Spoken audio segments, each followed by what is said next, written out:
നമസ്കാരം, എൻ്റെ പേര് റൈഹാൻ സക്കരിയ. ഈ ഒരു വീഡിയോയിൽ നമ്മൾ പറയുന്നത് ഓൺലൈൻ ഷിപ്പിങ്ങിൽ ശ്രദ്ധിക്കേണ്ട 10 പ്രധാനപ്പെട്ട കാര്യങ്ങളാണ്. നമ്മൾ ഓൺലൈൻ ബിസിനസ് തുടങ്ങുന്ന സമയത്ത് കൂടുതൽ ആളുകളും ഫോക്കസ് ചെയ്യുന്നത് പ്രൊഡക്റ്റ്, വെബ്സൈറ്റ്, ആഡ്സ് ഇതിലൊക്കെയാണ്. പക്ഷേ ഒരു ബിസിനസ് പ്രോഫിറ്റ് ആകുമോ അല്ലെങ്കിൽ ലോസ് ആകുമോ എന്ന് തീരുമാനിക്കുന്ന ഏറ്റവും വലിയൊരു ഫാക്ടർ പലപ്പോഴും ഷിപ്പിംഗ് ആണ്. കാരണം ഒരുപാട് ആളുകൾക്ക് സെയിൽസ് വരും, പക്ഷെ അവസാനം പ്രോഫിറ്റ് ഒന്നും ഉണ്ടാകില്ല. കാരണം ഷിപ്പിംഗ് സിസ്റ്റം സ്ട്രോങ് അല്ലെങ്കിൽ. അതുകൊണ്ട് ഇന്നത്തെ ഓൺലൈൻ ഷിപ്പിംഗ് ചെയ്യുന്ന സമയത്ത് ശ്രദ്ധിക്കേണ്ട 10 പ്രധാനപ്പെട്ട കാര്യങ്ങൾ നോക്കാം. അതിൽ ഫസ്റ്റ് വൺ പാക്കേജിങ് തന്നെയാണ്. പാക്കേജിംഗ് എന്ന് പറയുന്നത് നമ്മൾ പ്രൊഡക്റ്റ് കവർ ചെയ്ത് അയക്കുക മാത്രമല്ല, കസ്റ്റമറിൻ്റെ കയ്യിലേക്ക് പ്രൊഡക്റ്റ് സേഫായിട്ട് എത്തിക്കുക എന്നതാണ് അതിൻ്റെ മെയിൻ പർപ്പസ്. പല ബിഗിനേഴ്സും ചീപ്പ് പാക്കേജിംഗ് ഒക്കെ ഉപയോഗിച്ചിട്ട് പൈസ സേവ് ചെയ്യാൻ നോക്കും. പക്ഷേ പ്രൊഡക്റ്റ് ഡാമേജ് ആയിട്ട് റിട്ടേൺ വന്നു കഴിഞ്ഞാൽ അതിനേക്കാൾ വലിയ ലോസ് വരും എന്നുള്ളതാണ്. നമ്മൾ ശരിക്കും പറഞ്ഞാൽ നമ്മൾ പൊട്ടണൊക്കെ പ്രൊഡക്റ്റൊക്കെ ആണെന്നുണ്ടെങ്കിൽ അതിൻ്റെ ബബിൾ റാപ്പ് അല്ലെങ്കിൽ സ്ട്രോങ് ബോക്സൊക്കെ ഇവ ഉപയോഗിച്ച് ചെയ്യണം. അതേസമയം അൺനെസസറി ഫാൻസി പാക്കേജിങ് ചെയ്യുകയും വേണ്ട. അതായത് ചിലർ പ്രൊഡക്റ്റിനേക്കാൾ കൂടുതൽ പാക്കേജിന് ക്യാഷ് ചിലവാക്കും. സ്റ്റാർട്ടിങ് സ്റ്റേജൊക്കെ ആണെന്നുണ്ടെങ്കിൽ സിമ്പിളായിട്ട് അല്ലെങ്കിൽ സ്ട്രോങ് ആയിട്ടുള്ള ഒരു പാക്കേജ് മതി. കാരണം കസ്റ്റമറിനെ സംബന്ധിച്ചിട്ട് പ്രധാനമായത് അൺബോക്സിങ് എക്സ്പീരിയൻസ് അല്ല, അവർക്ക് പ്രൊഡക്റ്റ് സേഫായിട്ട് കിട്ടുക എന്നുള്ളതാണ്. രണ്ടാമത്തെ കാര്യം എന്ന് പറയുന്നത് COD റിസ്ക് ആണ്. അതായത് ഇന്ത്യയിൽ COD ഓർഡേഴ്സാണ് ഏറ്റവും കൂടുതലായിട്ടുള്ളത്. 80% ആൾക്കാരും COD ആണ് ആശ്രയിക്കുന്നത്. കാരണം കസ്റ്റമറിന് പ്രീപെയ്ഡിന് ട്രസ്റ്റ് കുറവായിരിക്കും. ഇപ്പോൾ ബിഗിനർ ആയിട്ടുള്ള ഒരാളാണ്, ഫസ്റ്റ് സെയിലൊക്കെ ആണെന്നുണ്ടെങ്കിൽ അവർ ഉറപ്പായിട്ടും COD തന്നെയായിരിക്കും കൂടുതലും ചൂസ് ചെയ്യുക. പക്ഷേ CODയുടെ ബിഗ്ഗസ്റ്റ് പ്രോബ്ലം എന്ന് പറയുന്നത് റിട്ടേൺ ആണ്. ചിലപ്പോൾ 30% വരെയും ഓർഡേഴ്സ് റിട്ടേൺ വരാം. അപ്പോൾ നമ്മൾ ശ്രദ്ധിക്കേണ്ടത് നമ്മളുടെ നിന്നുള്ള ഫോർവേഡ് ഷിപ്പിംഗ്, അതായത് നമ്മൾ കസ്റ്റമറിന് അയക്കുന്ന ആ ഒരു എമൗണ്ട്, ആ സമയത്തുള്ള ഷിപ്പിംഗ് ചാർജും കസ്റ്റമർ അത് സ്വീകരിച്ചില്ലെങ്കിൽ നമുക്ക് തിരിച്ചു വരുന്ന റിട്ടേൺ ഷിപ്പിംഗ് രണ്ടും നമ്മൾ തന്നെ പേ ചെയ്യേണ്ടത്. അതുകൊണ്ട് നമ്മൾ COD വരുന്ന സമയത്ത് അത് കണ്ണടച്ചിട്ട് നമ്മൾ അക്സെപ്റ്റ് ചെയ്യരുത്. ഓർഡർ വന്നതിന് നമ്മൾ വാട്സപ്പിൽ ഒരു കൺഫർമേഷൻ മെസ്സേജ് അയക്കുക. അത്രയും നല്ല ഒരു പ്രൊഡക്റ്റ് അല്ലെങ്കിൽ ഹൈ വാല്യൂ ഓർഡറൊക്കെ ആണെന്നുണ്ടെങ്കിൽ നമ്മൾ കോൾ ചെയ്തിട്ട് കൺഫേം ചെയ്യുക. ഫേക്ക് ഓർഡേഴ്സ് വളരെ കോമൺ ആണ്. നമ്മൾ ബിഗിനേഴ്സ് എന്താ പറ്റണ മെയിൻ മിസ്റ്റേക്ക് എന്ന് പറഞ്ഞാൽ സെയിലൊക്കെ കണ്ടിട്ട് വളരെ എക്സൈറ്റ്മെൻ്റ് ആയിട്ട് ആ ഓർഡേഴ്സൊക്കെ കൺഫേം ചെയ്യും. അങ്ങനെ ചെയ്യരുത്. നമ്മളത് ഒറിജിനൽ ഓർഡർ ആണോ ഫേക്ക് ഓർഡർ ആണോ എന്ന് കൺഫേം ചെയ്തതിന് ശേഷം മാത്രം അയക്കുക. അല്ലെങ്കിൽ നമ്മുടെ പിന്നീട് RTO വന്ന സമയത്ത് നമ്മളുടെ നിന്ന് പ്രോഫിറ്റ് പോകും. മാക്സിമം RTO കുറയ്ക്കുക എന്നുള്ളതാണ് ഏറ്റവും പ്രോഫിറ്റബിൾ ആയിട്ട് ബിസിനസ് റൺ ചെയ്യാൻ പറ്റുള്ളൂ. മറ്റൊന്നെന്ന് പറയുന്നത് മൂന്നാമത്തെ കാര്യം എന്ന് പറയുന്നത് അഡ്രസ് വെരിഫിക്കേഷനാണ്. അതായത് ഇപ്പോൾ ഒരുപാട് റോങ് അഡ്രസ്സ് കാരണം ഒരുപാട് പാഴ്സൽസ് റിട്ടേൺ വരാറുണ്ട്. കസ്റ്റമർ ഇൻകംപ്ലീറ്റ് ആയിട്ട് അഡ്രസ്സ് കൊടുക്കും, ഫോൺ നമ്പർ റോങ് ആയിരിക്കും, അല്ലെങ്കിൽ പിൻകോഡ് സർവീസ് ഇല്ലാത്ത ഏരിയ ആയിരിക്കും. അതുകൊണ്ട് ഷിപ്പിങ്ങിന് മുമ്പ് അഡ്രസ്സ് പ്രോപ്പർലി വെരിഫൈ ചെയ്യാന്നുള്ളതാണ്. ലാൻഡ്മാർക്ക് ചോദിക്കാം, ഫോൺ നമ്പർ ആക്റ്റീവ് ആണോ എന്ന് ചെക്ക് ചെയ്യണം. ചിലപ്പോൾ ഗൂഗിൾ മാപ്പിൽ പോലും ആ ഒരു ഫോൺ നമ്പർ അല്ല എന്താ പറയുക ആ പിൻകോഡും കാര്യങ്ങളൊന്നും ഉണ്ടാവില്ല. അപ്പോൾ അഡ്രസ്സ് ക്ലിയർ അല്ലെങ്കിൽ പാഴ്സൽ നമുക്ക് എന്തായാലും അത് തിരിച്ചു വരും. അപ്പം നമുക്കത് നല്ല രീതിയിൽ ലോസ് വരും. അപ്പോൾ നിങ്ങൾ അഡ്രസ്സ് വെരിഫൈ ചെയ്തതിന് ശേഷം മാത്രം നിങ്ങൾ ഓർഡർ കൺഫേം ചെയ്യാന്നുള്ളതാണ്. നാലാമത്തെ കാര്യം എന്ന് പറയുന്നത് കൊറിയർ പാർട്ട്ണറിനെ സെലക്ട് ചെയ്യുന്ന രീതിയാണ്. അതായത് പലപ്പോഴും ചീപ്പസ്റ്റ് കൊറിയറിന് മാത്രമായിരിക്കും പലരും നോക്കുക. അത് ഡേഞ്ചറാണ് ശരിക്കും പറഞ്ഞാൽ. ഈ ചീപ്പ് കൊറിയർ പാർട്ട്ണർ എന്ന് പറയുമ്പോൾ അവർ പയ്യായിരിക്കും ഡെലിവറി ചെയ്യുള്ളൂ, അല്ലെങ്കിൽ കസ്റ്റമർ ക്യാൻസൽ ചെയ്യും. അതായത് നമുക്ക് ഇപ്പോൾ ഇന്നൊരു പാഴ്സൽ ഇന്ന് നമ്മളൊരു ഓർഡർ കൊടുത്തിട്ട് ഒരു 10-15 ദിവസം കഴിഞ്ഞ് കിട്ടിക്കഴിഞ്ഞാൽ ഭൂരിഭാഗം പേരും അത് ക്യാൻസൽ ചെയ്യാൻ സാധ്യത. അത് COD ആണെങ്കിൽ പ്രത്യേകിച്ച്. അപ്പോൾ delivery speed, service quality, RTO charges, coverage area ഇവയെല്ലാം കമ്പയർ ചെയ്തിട്ട് വേണം നമുക്ക് ഓരോന്ന് സെലക്ട് ചെയ്യാണ്ട്. ഇന്ത്യയിൽ തന്നെയാണ് ഈ ഡെലിവറി എക്സ്പ്രസ് ബസ്, ഇ-കാർട്ട് പോലുള്ള ഓപ്ഷൻസ് ഉണ്ട്. അല്ലെങ്കിൽ ഷിപ്പിംഗ് അഗ്രിഗേറ്റർ പ്ലാറ്റ്ഫോംസ് യൂസ് ചെയ്യാം. അതായത് മൾട്ടിപ്പിൾ കൊറിയറിനെ നമുക്ക് കമ്പയർ ചെയ്യാൻ പറ്റും. ഇപ്പോൾ നമ്മൾ ഷോപ്പിഫൈ പ്ലാറ്റ്ഫോമിലേക്ക് ആണെന്നുണ്ടെങ്കിൽ നമുക്ക് ഷിപ്പ് അഗ്രിഗേറ്ററായിട്ട് നമ്മൾ ഇൻറ്റഗ്രേറ്റ് ചെയ്ത് കഴിഞ്ഞാൽ നമ്മളൊരു ഓർഡർ കൊടുക്കുന്ന സമയത്ത് ഏത് കൊറിയർ സർവീസാണ് ഏറ്റവും സ്പീഡിലെത്തുക, അവരുടെ ചാർജ് എത്രയുണ്ട്, അതിനുള്ള എല്ലാ കാര്യങ്ങളും കമ്പയർ ചെയ്തിട്ട് നമുക്ക് അയക്കാൻ പറ്റും. നമുക്ക് വെറും 20 രൂപ സേവ് ചെയ്യാൻ വേണ്ടിയിട്ട് ചീപ്പ് കൊറിയറിനെ എടുത്തു കഴിഞ്ഞാൽ ഫുൾ ഓർഡർ നമുക്ക് ലോസ് ആവും. അത് ശരിക്കും പറഞ്ഞാൽ ഒരു ലോജിക്ക് ഇല്ലാത്തൊരു കാര്യമാണ്. പിന്നെ മറ്റേതെന്ന് പറയുന്നത് അഞ്ചാമത്തെ കാര്യം എന്ന് പറയുന്നത് നമ്മൾ ഷിപ്പിംഗ് കാൽക്കുലേഷനാണ്. അതായത് ബിഗിനർ ചെയ്യുന്ന ഏറ്റവും വലിയൊരു മിസ്റ്റേക്ക് എന്താണെന്നറിയാമോ? പ്രോഡക്റ്റ് കോസ്റ്റ് മാത്രം കാൽക്കുലേറ്റ് ചെയ്യും. അങ്ങനെയല്ല, നമ്മൾ കാൽക്കുലേറ്റ് ചെയ്യുന്ന സമയത്ത് ഷിപ്പിംഗ്, പാക്കേജിങ്, RTO, നമ്മൾ അഡ്വർടൈസിങ് ചെയ്യുന്ന ആളാണെന്നുണ്ടെങ്കിൽ അഡ്വർടൈസിങ് ചാർജ്, ഇതൊക്കെ നമ്മൾ കൺസിഡർ ചെയ്യണം. നമ്മളിപ്പോൾ എക്സാമ്പിൾ പറയുകയാണെങ്കിൽ ഒരു പ്രൊഡക്റ്റ് നമ്മൾ 1000 രൂപയ്ക്ക് സെല്ല് ചെയ്താൽ മുഴുവൻ പ്രോഫിറ്റ് കിട്ടുമെന്ന് നമുക്ക് വിചാരിക്കാൻ പറ്റില്ലല്ലോ. അതിനകത്ത് നമ്മൾ ഷിപ്പ് ചെയ്യണം, ഫോർവേഡ് ഷിപ്പിംഗ് ചാർജും റിട്ടേൺ ഷിപ്പിംഗ് ചാർജും പാക്കേജിങ് കോസ്റ്റ് എല്ലാം റിമൂവ് ചെയ്തിട്ടാണ് ആക്ച്വൽ പ്രോഫിറ്റ് എന്ന് പറയുന്നത് വളരെ കുറവായിരിക്കും. അതുകൊണ്ട് തന്നെ നമ്മൾ പ്രോപ്പറായിട്ട് ഒരു കാൽക്കുലേഷൻ വെക്കണം, അല്ലെങ്കിൽ സെയിൽസ് പോലും നമ്മുടെ എന്താ പറയുക ബിസിനസ്സിന് ലോസ് ആയിട്ട് വരും. പിന്നെയുള്ള മറ്റൊരു കാര്യം എന്ന് പറയുന്നത് RTO മാനേജ്മെൻ്റ് ആണ്. RTO മാനേജ്മെൻറ്റ് എന്ന് പറയുന്നത് return to origin online business.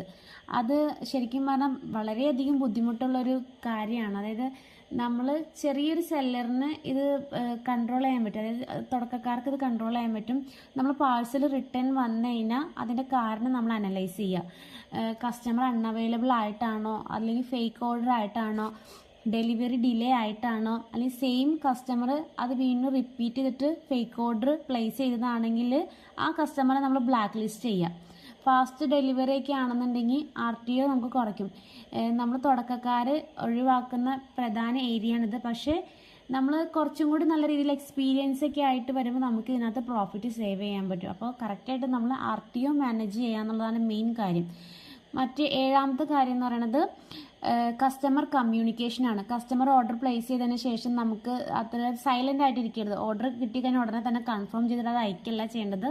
നമ്മൾ അവർക്ക് ഓർഡർ കൺഫർമേഷൻ മെസ്സേജ് അയക്കണം, ട്രാക്കിംഗ് ലിങ്ക് ഷെയർ ചെയ്യണം, അല്ലെങ്കിൽ ഡെലിവറി റിമൈൻഡർ കൊടുക്കാം. കമ്മ്യൂണിക്കേഷൻ ഇല്ലെങ്കിൽ കസ്റ്റമർ ഓർഡർ മറക്കും എന്നുള്ളതാണ്. ഇപ്പോൾ അതൊരു റിജക്റ്റ് ചെയ്യാൻ ചാൻസ് കൂടുതലാണ്. എസ്പെഷ്യലി നമ്മൾ വാട്സപ്പിൽ അപ്ഡേറ്റ് വളരെ എഫക്റ്റീവാണ് ഇന്നത്തെ കാലത്ത്.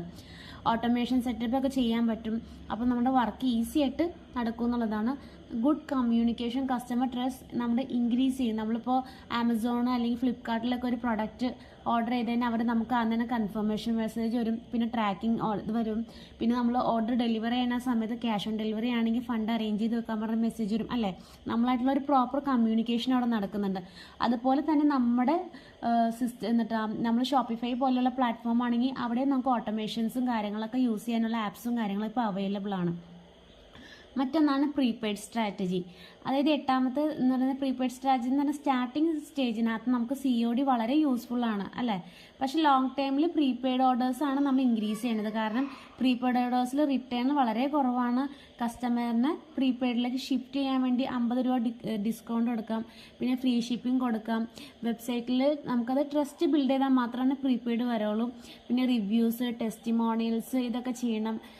ശരിക്കും പറഞ്ഞു കഴിഞ്ഞാൽ നമുക്ക് തുടക്കക്കാർക്ക് ഈ COD വരുമ്പോൾ പറയുമ്പോൾ നമ്മുടെ ഫണ്ട് ഫ്ലോ വളരെ കുറവായിരിക്കും. അതായത് ഏകദേശം 15 to 20 ദിവസം വരെയും ഫണ്ട് ഹോൾഡായിട്ട് നിൽക്കുന്ന ഒരു അവസ്ഥ വരും. അതേസമയം പ്രീപെയ്ഡ് ആണെങ്കിൽ 2 അല്ലെങ്കിൽ 3 ദിവസത്തിനുള്ളിൽ നമ്മുടെ അക്കൗണ്ടിലേക്ക് അത് ക്രെഡിറ്റ് ആവും. അപ്പോൾ നമുക്ക് ഏറ്റവും കൂടുതൽ നല്ല രീതിയിൽ ബിസിനസ് റൺ ചെയ്യാൻ ഏറ്റവും എളുപ്പമുള്ളത് പ്രീപെയ്ഡ് ആണ്. പ്രീപെയ്ഡ് ആണെങ്കിൽ നമ്മൾ ട്രസ്റ്റ് ബിൽഡ് ചെയ്യണം, നമ്മൾ സോഷ്യൽ മീഡിയയിൽ ആക്റ്റീവ് ആവണം, കസ്റ്റമേഴ്സിൻ്റെ റിവ്യൂസ് കളക്ട് ചെയ്യണം, കസ്റ്റമർ നമ്മളെ കോൺടാക്ട് ചെയ്യുമ്പോൾ നല്ല രീതിയിൽ റിപ്ലൈ കൊടുക്കുക എന്നുള്ളതാണ്. ഇതാണ് ഏറ്റവും ബെനിഫിറ്റ് ആയിട്ടുള്ള കാര്യം. അപ്പോൾ തുടക്കക്കാർക്ക് COD ആയിരിക്കും പറ്റുള്ളൂ, പക്ഷേ എങ്കിൽ പോലും നിങ്ങൾ മുന്നോട്ട് പോകുമ്പോൾ പ്രീപെയ്ഡ് യൂസ് ചെയ്യുക എന്നുള്ളതാണ്.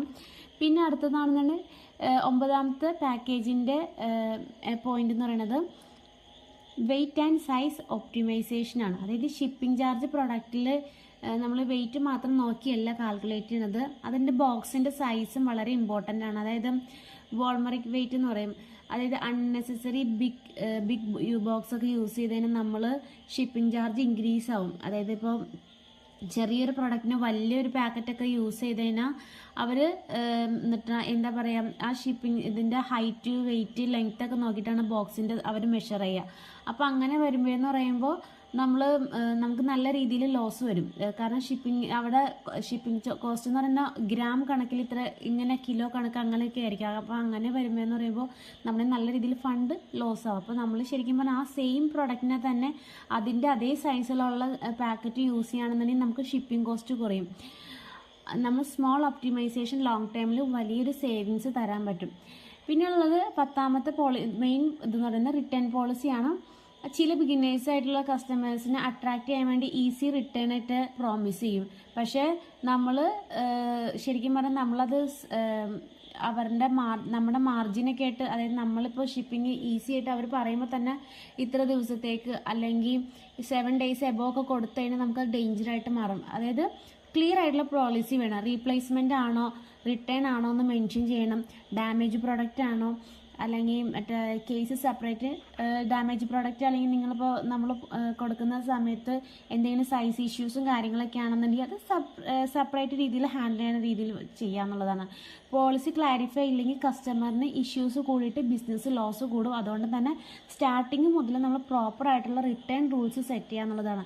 പറ്റുന്നുണ്ടെങ്കിൽ വീഡിയോ ക്ലാരിറ്റി അല്ലെങ്കിൽ കസ്റ്റമറിനെ ഡയറക്റ്റ് കോൾ ചെയ്തിട്ട് എന്തുകൊണ്ടാണ് നിങ്ങൾ റിട്ടേൺ അയക്കാൻ കാരണം എന്നുള്ളതൊക്കെ ചോദിച്ചിട്ട് ചെയ്യുകയാണെന്നുണ്ടെങ്കിൽ കുറച്ചുകൂടി ബെറ്റർ ആയിട്ടുള്ള റിസൾട്ട് നമുക്ക് കിട്ടും എന്നുള്ളതാണ്.